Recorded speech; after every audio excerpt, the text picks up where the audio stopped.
ഒരാഴ്ച മുമ്പ് ഞാൻ സാറിന് മെസ്സേജ് ചെയ്തിരുന്നു. എനിക്ക് തൊണ്ട നന്നായിട്ട് വരണ്ടു പോകും. രാത്രിയിൽ ഉറങ്ങാൻ പറ്റില്ലായിരുന്നു. ഇടയ്ക്കിടയ്ക്ക് എഴുന്നേറ്റ് വെള്ളം കുടിക്കുന്ന ഒരവസ്ഥയായിരുന്നു. ആ, അപ്പൊ സാർ ഇന്ദ്രമുദ്രയും പ്രാൺമുദ്രയും പറഞ്ഞു തന്നിരുന്നു. ആ. അത് ചെയ്തു. അന്ന് തന്നെ എനിക്ക് നന്നായിട്ട് ഉറങ്ങാൻ പറ്റി. ഇപ്പൊ എനിക്ക് വായിന് വരൾച്ചയില്ല. നല്ല സുഖമായിട്ട് ഉറങ്ങാൻ പറ്റുന്നുണ്ട്. അതുപോലെ സാർ ഞാൻ സിൽവർ ബാച്ചിലുണ്ട്.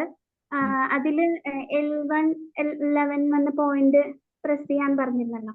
ആ. എനിക്ക് കഴുത്തിന്റെ ഇടത് സൈഡില് നല്ല വേദനയായിരുന്നു. മാസങ്ങളായിട്ട് ഞാൻ കഷായം ഒക്കെ കഴിച്ചുകൊണ്ടിരിക്കുകയായിരുന്നു. ഉം. എനിക്ക് പെടലി മടക്കാനും നിവർത്താനും ഒക്കെ വലിയ ബുദ്ധിമുട്ടായിരുന്നു. അത് ചെയ്ത് പിറ്റേ ദിവസം ഞാൻ ഇങ്ങനെ പെടലി മടക്കി നോക്കിയപ്പോ ആ വേദന എങ്ങനെ പോയെന്ന് അറിയില്ല. അത്രയ്ക്ക് എനിക്ക് ആശ്വാസമായി സാറേ.